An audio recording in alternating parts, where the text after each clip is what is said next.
오늘부터 이제 계시록 강의를 다시 시작하는데 어디쯤 했나 이렇게 들여다보고 지난 마지막 강의 시간에 뭘 했지 기억을 하려니까 머리가 하얘요. 저도 전혀 기억이 안 나요.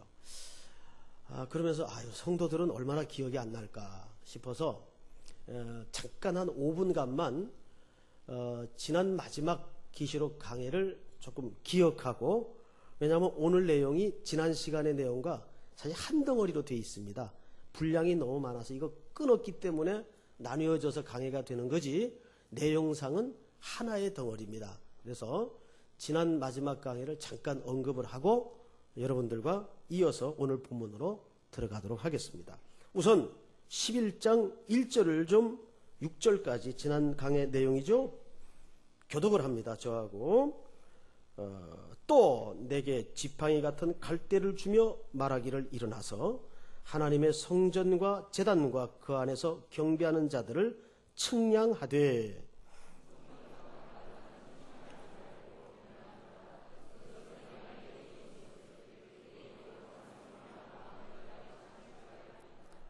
내가 나의 두 증인에게 권세를 주리니 그들이 굵은 베옷을 입고 1260일을 예언하리라.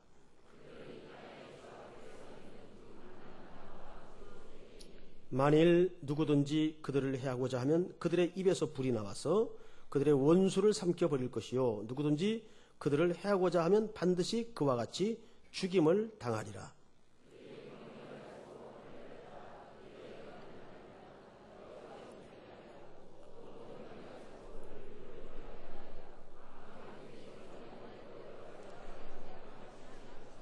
아멘. 자, 이제 어렴풋이나마 내용이 기억은 다 안 나도 맞아 이거 했지 이 정도는 기억이 나시죠? 자, 제목이 두 증인이었어요. 맞죠? 두 증인이었는데 내용은 그리고 결론이 이렇습니다. 이 두 증인이 굵은 베옷을 입고 1260일 동안, 이걸 달로 환산하니까 42달, 연으로 환산을 하니까 3년 반 동안 증거의 역할을 할 것이다. 근데 여기서 두 증인은 숫자적인 의미지만은 둘이라는 것은 진실한 하나님의 숫자입니다. 그래서 이것은 교회 공동체와 성도들 각각이 삶의 현장에서 살아내야 되는 삶의 분복을 얘기합니다. 그런데 그 두 증인이 오늘 본문에 보니까 굵은 베옷을 입고 1260일을 예언하리라. 이 말은 그런 가운데 고단한 일과 환난과 어려움이 함께 있을 것이다 그 말이에요. 그렇지만 하나님께서 뭘 약속하셨어요? 결단코 너희들을, 교회를, 성도들을 원수의 세력으로부터 완전히 무너지지 않게 권세를 줄 것이다. 그런데 뭔 있어요? 환난과 고난이 있다 그 말이에요. 이것을 우리 교회 공동체와 성도들이 일상의 현장에서 변하지 말고 꿋꿋하게 묵묵히 집행하고 실현하고 순종하는 삶을 살아라 그 말이에요. 이것이 지난 마지막 강의 때 대충의 전체 내용이었어요.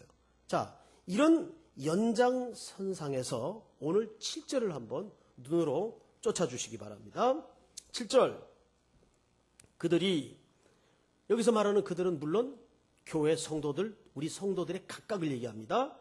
또 교회라고도 할 수 있죠. 그들이 그 증언을 뭐 할 때예요? 마칠 때에. 자, 보세요.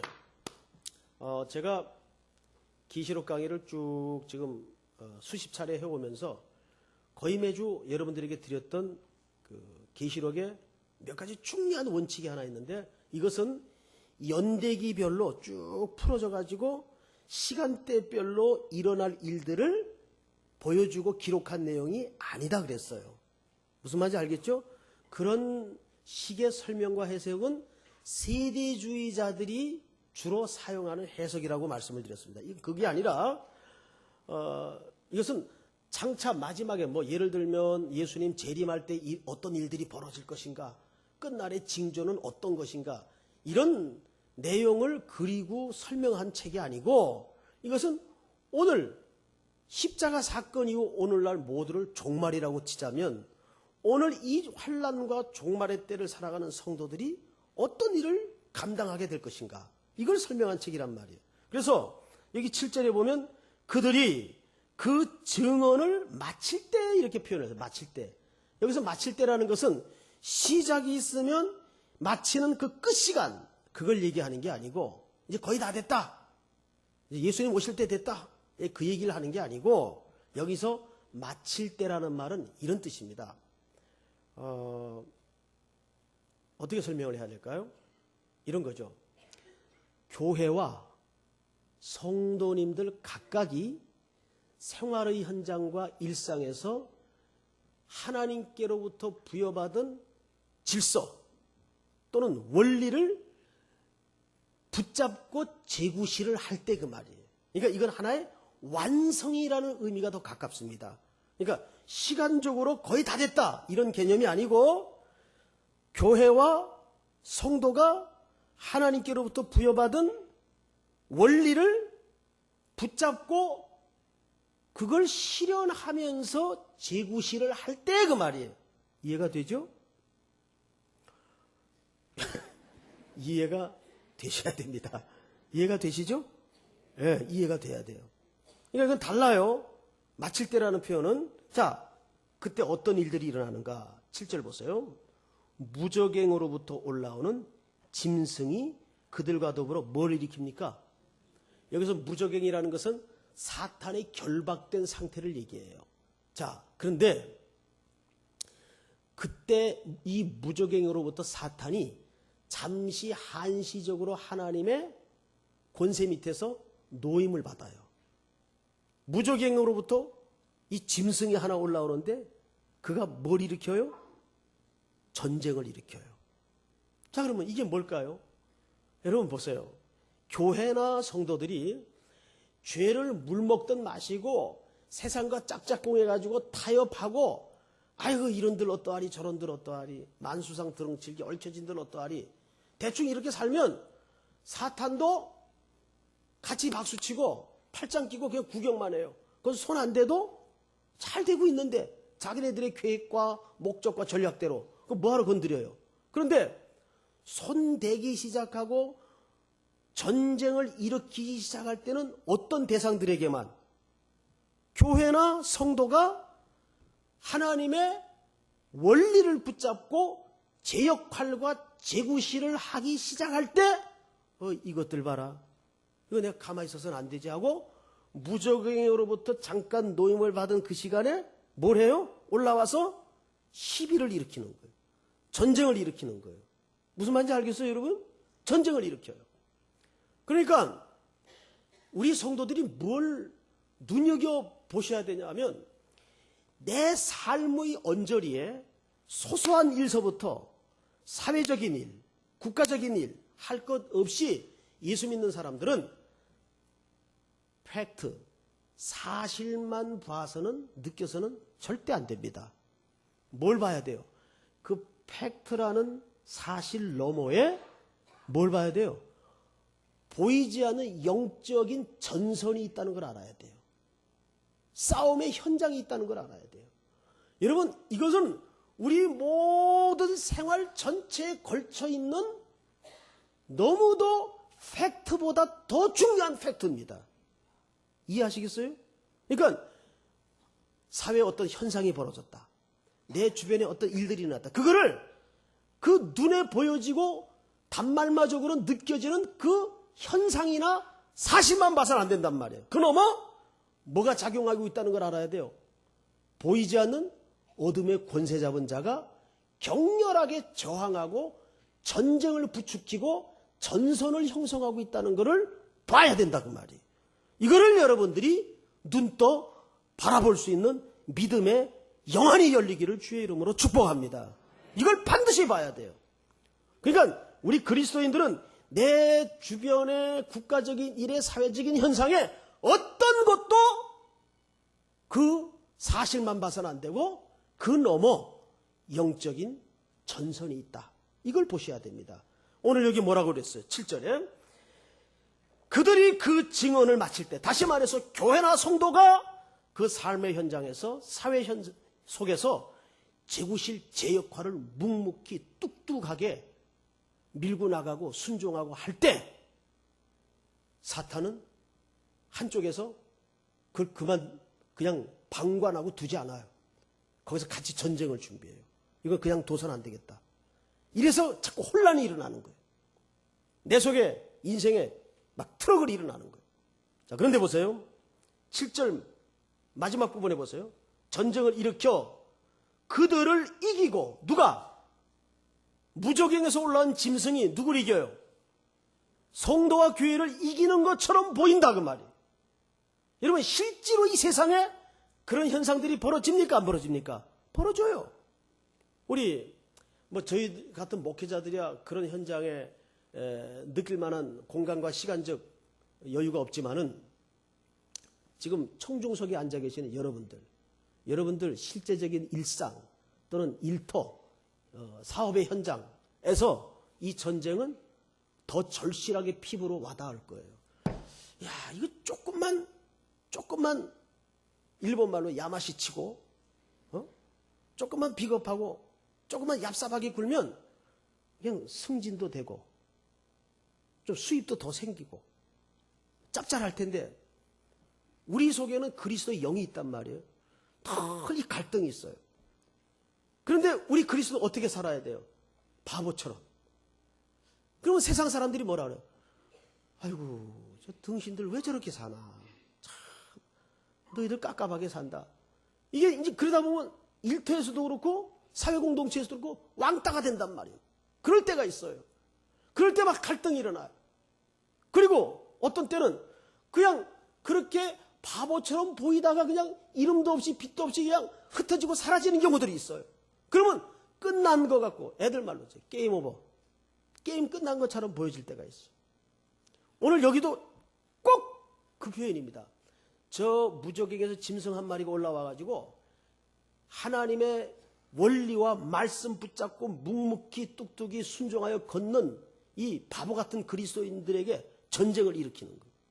시비를 일으키는 거예요. 그래가지고 그들이 이기는 것처럼 보여요. 그리고 다 죽어요. 그리스도인들은 7절 보세요. 하반절에 그들을 이기고 그들을 죽일 터인즉, 8절 그들의 시체가 뭐예요? 큰 성 길에 있으리니 그 성은 영적으로 하면 소돔이라고도 하고 애굽이라고도 하니 곧 그들의 주께서 십자가에 못 박히신 곳이라. 자, 이제 서론은 지나고 이제 본론으로 들어가는 겁니다. 오늘 말씀의 제목이 뭐예요? 큰 성이에요. 큰 성. 자, 그런데 여기서 큰 성을 영적으로 두 가지로 묘사를 했어요. 하나의 묘사는 소돔이라고도 하고, 자, 소돔은 고모라를 생략한 소돔과 고모라의 대표적 표현입니다. 또 하나는 뭐라고도 해요? 애굽이라고도 해요. 소돔과 애굽이라고 표현되는 큰 성, 길바닥에 시체들이 널려져 있다는 거예요. 그 시체들은 누구예요? 하나님의 말씀대로 살다가 예수님이 갈보리 언덕에서 죽으신 그 죽음처럼 같이 그 안에 그 길을 쫓다가 숨져가고 죽어가고 패배자처럼, 나약한 자처럼, 바보처럼 살다가 쓰러진 사람들, 쓰러진 그리스도인들, 그 사람들이 그 큰 성에 있다는 거예요. 널려져 있다는 거예요. 그럼 도대체 오늘 우리가 밝혀야 될 정체는 이 큰 성이 뭘까?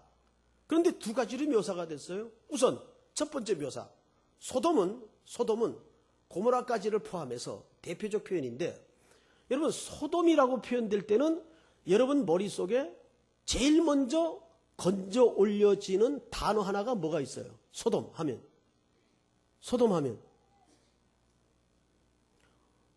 오늘 그냥 대답 안 하기로 작정하신 겁니까? 소돔 하면 제일 먼저 건져 올려지는 정제된 단어가 뭐가 기억이 날까요? 죄악. 조금 더 세부적으로 하면 음행입니다.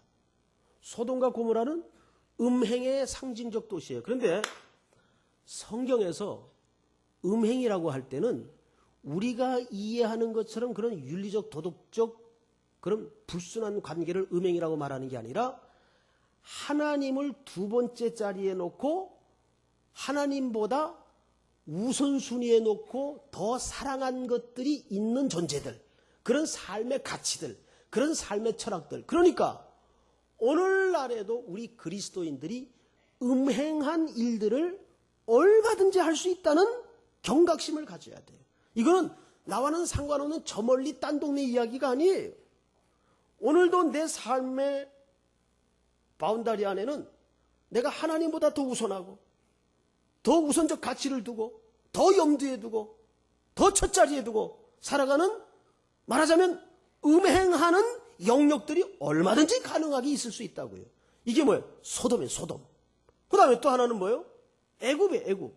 애굽은 이스라엘 백성에게 관한 무서운 고통의 역사를 안겨준 핍박과 환란의 상징입니다. 자, 이 두 도시는, 소돔과 애굽은 바로 우리 그리스도인들이 이 땅에 살면서 겪어야 되는 큰 두 가지 속성을 얘기해요. 하나는 뭐예요?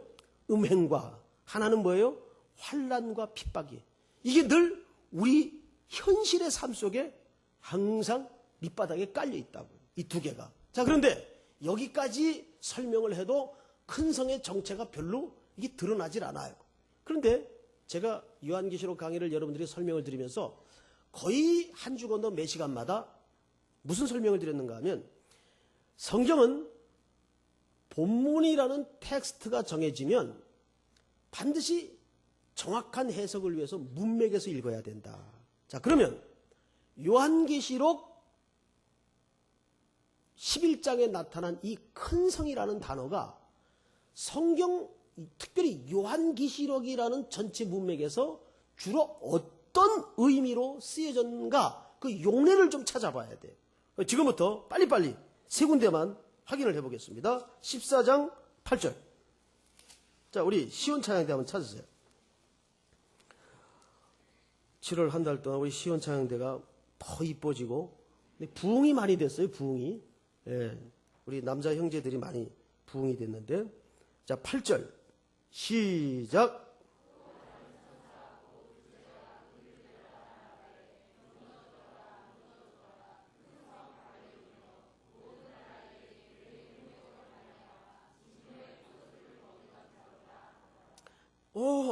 거기 보니까 큰 성이 곧 어느 나라를 통칭하고 있어요. 바벨론. 이 바벨론 제국은 모든 약소국을 전부 붙잡아다가 제국하에 놓고 그 나라로 하여금 무슨 짓을 시켰어요? 음행한 짓을 시켰다고요. 이 음행한 짓이 뭐예요?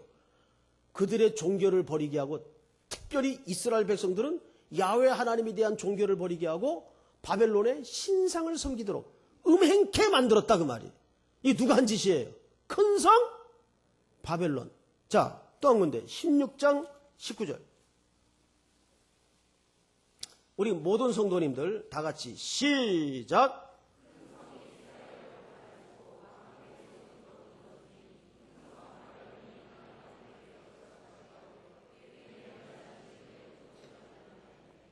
여기서도 큰 성이 어느 나라로 묘사되고 있어요? 바벨론이에요. 바벨론. 마지막으로 18장 2절. 다 같이 한 장 넘겨서 시작.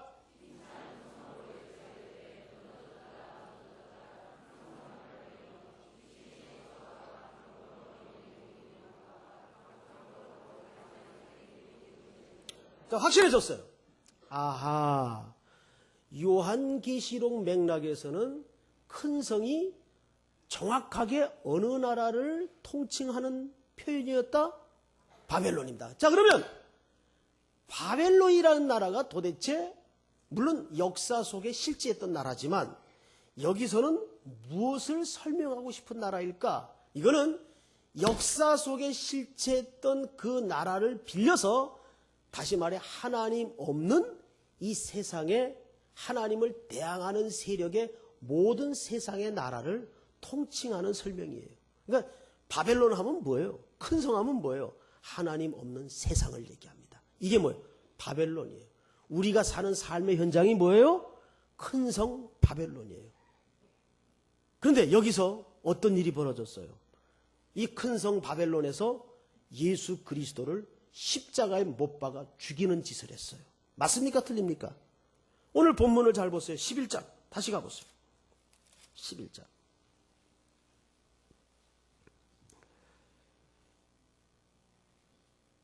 7절.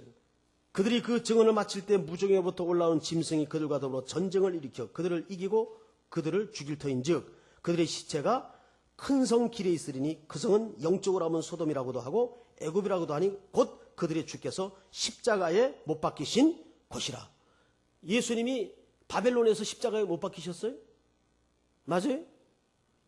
즉 여기서 말하는 큰 성이라는 것은 바벨론을 얘기하는데 이 바벨론은 역사에 실제했던 그 바벨론을 말하는 것이 아니고 뭐예요? 하나님을 반대하고 하나님의 영이 없고 세상의 가치와 철학을 중심으로 자기가 주인 되어 살아가는 세상의 모든 것을 통칭하는 표현이다 그 말이에요. 이제 이해가 되죠? 자, 그러면 예수님이 이 바벨론에서 십자가에 못 박아 죽었어요, 안 죽었어요? 죽었다 그 말이에요. 근데 그 예수님이 죽어가신 그 길을 뒤따르다가 그대로 붙잡고 순종하다가 죽어서 시체가 된 존재들이 길바닥에 깔려있다 그 말입니다. 이게 성도들의 세상 사람들이 바라볼 때 운명처럼 보여요. 아유 바보들, 왜 저렇게 살다가 저렇게 죽어? 참, 저들의 하나님은 도대체 계신 거야? 안 계신 거야? 이런 왕따에 해당하는 조롱과 멸시가 얼마나 많아요. 야, 내가 지금 이거 정말 이게 똑바로 사는 건가? 내가 꼭 이렇게 살아야 이게 예수 믿는 건가? 이런 깊은 회의가 밀려올 때도 얼마나 많습니까? 그리고 정말 게임 오버된 것 같아요. 아, 이걸로 그냥 내 게임 끝나는구나. 야, 내가 이게 예수 믿은 게 결과냐? 이런 회의감들. 자, 그런데 보세요. 이 상황을 놓고 9절에 백성들과 족속과 방언과 나라 중에서 사람들이 그 시체를 사흘 반 동안을 보면 무덤에 장사하지 못하게 하리로다. 자, 그 바벨론과 같은 나라의 백성들과 족속들이 그렇게 십자가의 길을 쫓다가 길바닥에 큰 성 바벨론 안에서 널브러져 시체가 되어 있는 그 사람들의 시체를 장사를 지내게 한대요, 못 지내게 한대요? 이게 무슨 얘기인지 압니까? 유대인들의 풍습 가운데 제일 경멸스러운 저주가 시체를 놓고 장사를 못 치르게 하는 겁니다. 그러니까 이게 무슨 얘기예요? 이 얘기입니다. 그들이 그렇게 바보처럼 왕따당하고 말씀만 붙잡고 손해보고 그렇게 살다 죽어간 그 사람들을 세상 사람들이 호의적으로 본다는 얘기예요? 박수친다는 얘기예요? 박수친다는 얘기예요. 이걸 아셔야 돼요. 교회가 한 가지 착각하지 말아야 될 것은 오늘날 교회가 왜 세상에 비율을 맞추려고 합니까? 예? 오늘 교회에 이상한 풍조들이 들어와 있어요.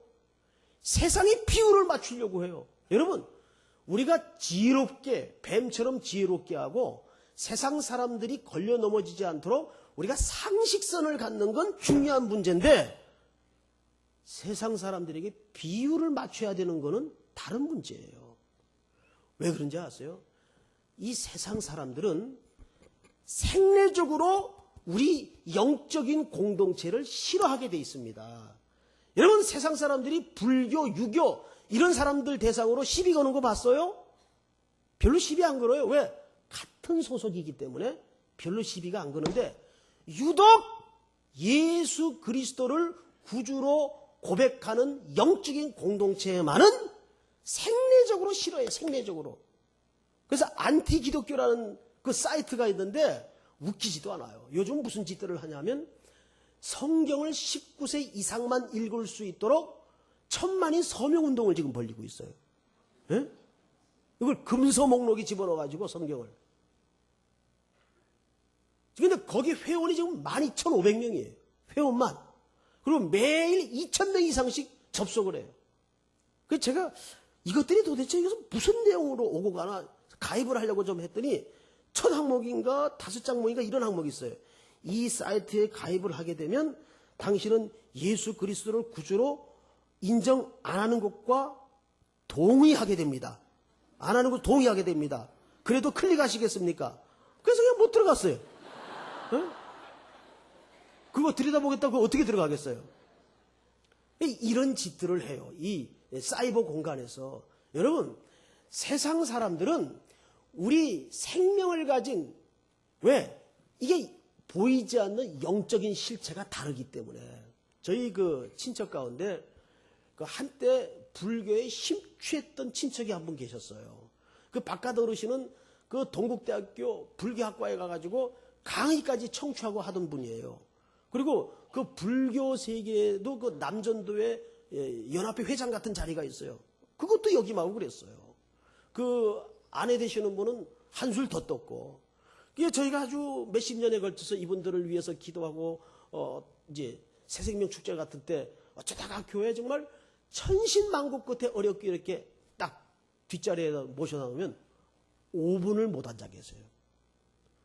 아유, 머리가 터질 것 같아요. 그리고 달아나 버려요. 여러분, 왜 예배당에 왔는데 머리가 터질 것 같아요?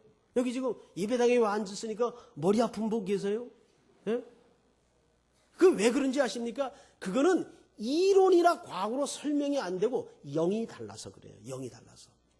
저도 개인적인 어떤 현상이 하나 있는데 이게 뭐냐면, 저는 이상하게 어릴 때부터 제가 살던 동네에는 큰 절이 하나씩 있었어요. 예? 대구 살 때도 물론이고 서울 올라왔는데 저희가 보문동에 잠깐 산 적이 있어서 보문동. 거기는 탁골승방이라는 큰 절이 하나 있어요. 또 아람동에 산 적도 있어요. 그건 개운사라는 그 스님들 대학까지 거기 안에 있어요. 그런데 이제 동네에 있으니까 어릴 때 뭐 철 모르고 마당도 넓고 하니까 논다고 친구들 따라서 들락달락 하는데 무슨 현상이 나타나냐면 이 구토가 자꾸 나는 거예요. 하여간 절값만 들어가면 저는 구토가 나요. 그래서 저는 절을 못 가요. 뭐 갈 일도 없지만은, 예? 구토가 자꾸 나요. 이번에도 교회에서 이제 휴가를 주셔가지고 식구들하고 다니다가 식구 중에 한 사람이 오대산에 가면 월정사라는 좋은 절이 하나 있다 그러더라고요. 근데 이제 그 절 때문에 사실 간 건 아니고 그 절길 옆에 무슨 전나무 숲길이라는 데가 있어요. 거기가 이렇게 좋다고. 그래서 이제 아무 생각 없이 도착을 해서, 이야, 난 또 월정사가 그렇게 큰 절인 줄 몰랐어요. 절이 어마어마한데 딱 들어서서 한 바퀴 이렇게 거의 돌무리에 메스꺼워가지고 도저히 못 있겠더라고요. 그래서 그냥 나왔어요. 그러니까 이거는 과학으로 이론으로 설명이 안 되는 게, 설명이 안 되는 이유가 뭐냐면 이건 영의 세계가 다르기 때문에 그래요. 예수 안 믿는 하나님의 영이 없는 사람들은 여러분들에 대해서 기본적으로 호의가 없어요. 그냥 싫은 거예요. 왜? 세계가 다르기 때문에 그래요. 자, 여기 보세요. 얼마나 이 시체처럼 널브러져 있는 바보처럼 살다 간 그리스도인들이 고소했던지 아예 장례를 못 치르게 해요. 근데 그것뿐만 아니에요. 그 다음 절을 보세요. 10절. 이 두 선지자가, 그러니까 교회의 역할과 성도들의 삶을 얘기하죠. 선지자가 땅에 사는 자들을 괴롭게 함으로. 이게 무슨 얘기입니까? 여기서 땅에 사는 자들이라는 것은 하나님의 영이 없는 사람들을 얘기합니다. 이걸 아셔야 돼요. 여러분들이 진심으로 하나님의 말씀을 붙잡고 그 생활의 현장에서 제대로 살기 시작하면 하나님의 영이 없는 사람들이 괴로워지게 돼 있어요. 그거 인정하시죠? 우린 둘 중에 하나예요. 적당히 섞여서 살거나 아니면 감각이 없거나, 이 둘 중에 하나입니다. 우리 그리스도인들이 말씀의 원리를 붙잡고 그 어떤 바벨론의 공동체에 들어가서 제대로 살기 시작하면 그 사람들은 짜증나게 돼 있고 성질나게 돼 있고 괴롭게 돼 있어요.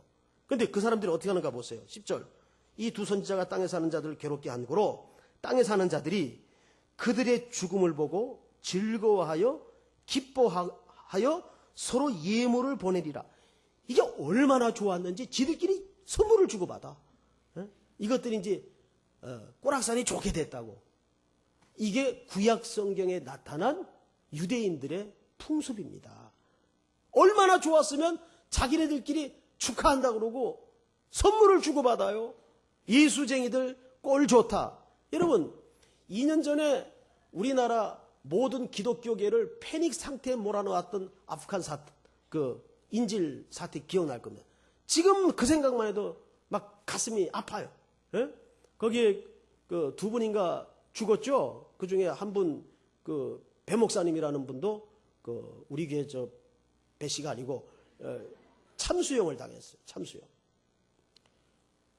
그때 한국교회 일부까지도 덩달아 이 세류에 춤을 춰가지고 우리는 그분들을 순교라는 말도 못했어요. 그때. 왜? 한국교회가 세상 비유 맞추느라고 너무 저는 화가 났어요. 왜 그게 순교가 아닙니까? 왜? 에?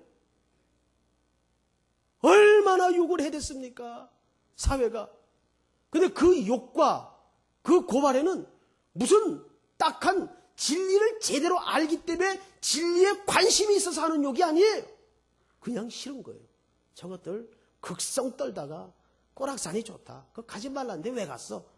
예? 하기 좋은 말로. 예. 저도 그때는 뭐 정말 설교를 할 수도 없고 할 말이 없더라고요. 그래서 한날은 우리 교역자 전체가 이때 뭐 딴 거 뭐 할 게 있겠냐. 우리 그 교회 가서 성도들이 그때 통성으로 막 몇십 일을 기도했지 않습니까? 그냥 그 기도하는 자리에 뒤편에 앉아서 같이 기도만 하다가 왔어요. 저는 한 3차례 가서 그들과 같이 기도만 하다 왔어요. 할 말이 없더라고요. 그런 상태에서. 그게 세상이에요. 세상 사람들은 생내적으로 우리를 좋아하지 않아요. 자, 그런데 보세요. 11절. 3일 반 후에 하나님께로부터 생기가 그들 속에 들어가매 그들이 발로 일어서니 구경하는 자들이 크게 두려워하더라. 자, 이게 어디서 많이 보던 그림 아니에요, 혹시? 뭐 생각나는 거 없어요? 네? 하나님의 생기가 들어가고 두 발로 선다. 어디서 보던 그림 아니에요? 에스겔 골짜기에 뼈다구가 돼요. 이 뼈다구는 이미 시체를 넘어서 뼈만 남은 존재들. 여기에는 전혀 소생의 가능성이 0.000000001%도 없는 거예요. 네? 그런 에스겔 골짜기 가득이 메워진 마른 뼈들을 향해서 하나님의 생기가 불고 하나님의 영이 압도되어 임하자 힘줄이 붙고 근육이 일어나며 살까지 붙여 그들이 뭐로 일어납니까? 하나님의 군대로 일어나기 시작합니다. 아멘. 이 영적인 반전이 오늘 망한 것 같고 끝난 것 같고 게임 오버 된 것 같은 그 처절한 삶의 현장에 반드시 재현될 줄을 믿으시기 바랍니다. 네? 여러분, 하나님을 믿으세요? 하나님이 살아계세요. 믿습니까, 여러분? 네? 아, 이제 이거 끝나는구나. 내가 가망 없어. 내가 이게 예수 그렇게 열심히 붙잡고 믿은 결과구나.